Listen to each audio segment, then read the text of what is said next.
नाज़रीन, American presidential candidate Donald Trump पे एक और कातलाना हमला हुआ है। डोनाल्ड ट्रंप की जान का दुश्मन कौन है और ये दूसरी मरतबा हमला किसने करवाया है, इस पे हम बात करने जा रहे हैं आज के प्रोग्राम में। इमरान खान और बुशरा बीबी का तोशाखाना 2 केस अभी नैब तरामीम हुई और नैब तरामीम के बाद इमरान खान को उसमें क्या रिलीफ मिल सकता है, और ये जो अब तोशाखाना 2 केस है इसमें इमरान खान को किन किन चैलेंजेस को सामना करना पड़ेगा, इस पे हम बात करने जा रहे हैं आज के प्रोग्राम में। हुकूमत को बैरूनी इमदाद जिसके ऊपर हम सारे का सारा दारोमदार था वो नहीं मिली। ये बैरूनी इमदाद कौन सी थी और हुकूमत किस तरह से परेशान होगी आने वाले दिनों में, इस पे भी हम बात करेंगे आज के प्रोग्राम में। सबसे पहले हम लोग बात करते हैं American presidential candidate Donald Trump के ऊपर दूसरी मरतबा एक कातलाना हमला हुआ। कल वो गोल्फ खेल रहे थे और उस गोल्फ के दौरान उनके ऊपर एक और फायर किया गया और इस तरह से ये डोनाल्ड ट्रंप पे ये शॉर्ट टर्म में यानी कि कम मुद्दत में दूसरी मरतबा एक अटैक हुआ है। डोनाल्ड ट्रंप जो कि अपने बयानात की वजह से जाने पहचाने जाते हैं और अमेरिकन प्रेसिडेंशियल कैंडिडेट हैं, और बाइडन इनके मुकाबले में विड्रॉ कर गया था, अब वहाँ से कमीला हैरिस इनके मुकाबले में वो एक प्रेसिडेंशियल कैंडिडेट है। लेकिन डोनाल्ड ट्रंप की पोजीशन मजबूत है, मुस्तहकम है, और अमेरिकन मीडिया भी ये दावा कर रहा है कि आइंदा जो अमेरिका के प्रेसिडेंट होंगे वो डोनाल्ड ट्रंप ही होंगे। लेकिन अमेरिका के प्रेसिडेंशियल कैंडिडेट के ऊपर 2 मरतबा कातलाना हमला, ना ही तो ये अमेरिका के लिए बेहतर है और ना ही ये इंटरनेशनल जो दूसरी दुनिया है, ना ही ये उनके लिए बेहतर है। अब देखना ये होगा आया कि अमेरिकी डोनाल्ड ट्रंप को जो प्रेसिडेंशियल सिक्योरिटी होती है वो दी जाती है या नहीं दी जाती। लेकिन ये एक अलमिया है और लम्हा फ़िक्रिया है अमेरिका जैसे मजबूत मुल्क के लिए कि उनके एक मजबूत कैंडिडेट के ऊपर 2 मरतबा अटैक हो चुका है। इमरान खान और बुशरा बीबी का तोशाखाना 2 केस है। अब चंद रोज़ पहले नैब तरामीम को काजी फायज़ साहब ने उन्होंने हुकूमत के हक़ में फ़ैसला दिया और उसके बाद जो नैब के पावर्स थी वो रिस्ट्रिक्ट हो गई हैं और अब नैब को ज़्यादा रिस्ट्रिक्शंस का सामना करना पड़ेगा। इसलिए इमरान खान का जो तोशाखाना 2 केस था अब वो नैब से FIA को ट्रांसफ़र हो गया।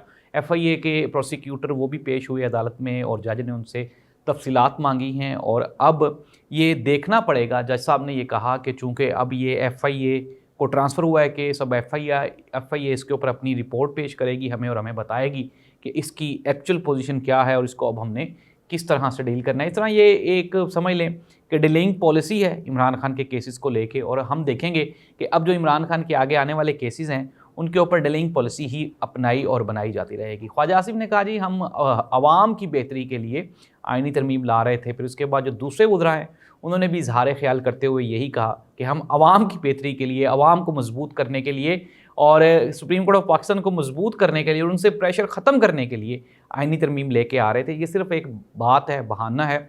एक्चुअल जो हकीकत है वो इसके बिल्कुल बरअक्स थी। सुप्रीम कोर्ट ऑफ पाकिस्तान के इख्तियारात को महदूद करने की कोशिश की जा रही है, पाकिस्तान में जजेस की तकर्री को मुतनाज़ा बनाने की कोशिश की जा रही है और काजी फायज़ साहब को एक्सटेंशन देने की कोशिश की जा रही है। इसके अलावा इस तरमीम का अवाम, मुल्क और कौम के साथ बिल्कुल भी कोई लेना देना नहीं था।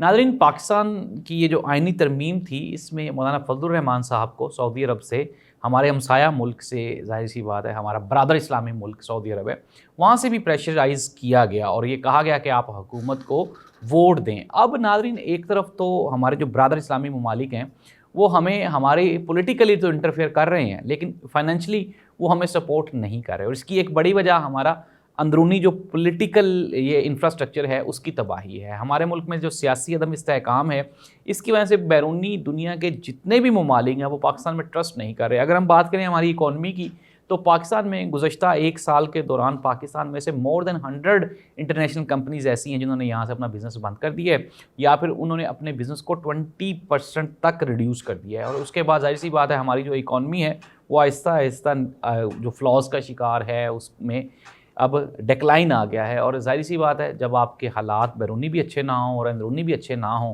फिर उसके बाद इकनॉमिकल क्राइसिस भी हो, तो फिर आपके लिए परेशानियां बढ़ती जा रही हैं। हुकूमत के लिए आने वाले दिनों में मज़ीद सख्ती, परेशानी और नए चैलेंजेस आने वाले हैं। और हुकूमत, मैंने आपको कई प्रोग्राम्स में आपको बता भी चुका हूँ कि सितंबर अक्टूबर तब्दीली के महीने होते हैं, अमूमन मौसम तब्दील होता है। इस्लामाबाद में एलर्जी वालों के लिए रहना, क्योंकि पॉलन्स वहाँ पर ज़्यादा हो जाते हैं, तो ये जो बड़े लोग होते हैं MNAs MPAs, इनको एलर्जी भी ज़्यादा होती है।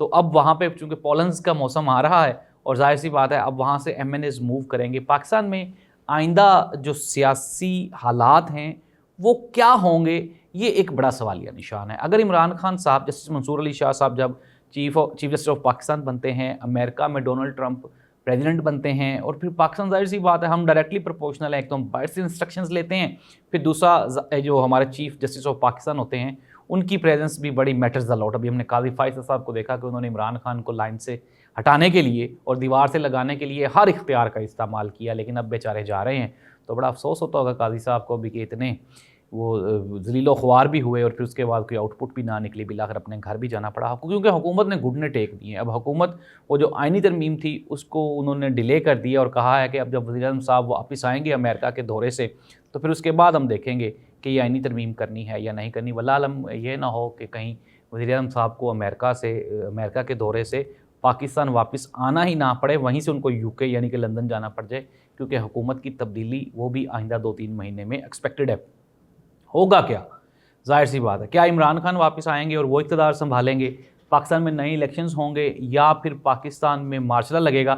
یہ بڑے سوالیہ نشانات ہیں، اور اس کا جو مختصر جواب ہے وہ یہی ہے کہ بالآخر کچھ بھی ہو جائے، چاہے کوئی قومی حکومت بنے، محسن نقوی صاحب کی سربراہی میں کوئی حکومت بنے، یا پھر حکومت کے جو چاہنے والے ہیں ان کی کوئی گروپنگ ہو جائے، کوئی ایسا گروپ، ڈومیننٹ گروپ، طاقتور گروپ جو کہ حکومت کا نظم و نسق چلا سکے، اگر وہ بھی اقتدار میں آتا ہے، لیکن یہ کوئی مسائل کا حل نہیں ہوگا۔ پاکستان میں جو سیاسی عدم استحکام ہے وہ آئندہ کچھ 6-7 مہینے مزید بڑھنے والا ہے، پھر اس کے بعد یہ آہستہ آہستہ کم ہوگا، اور اس کی جو ہے اس کا سدباب ہے عمران خان کے ساتھ ہی ہے۔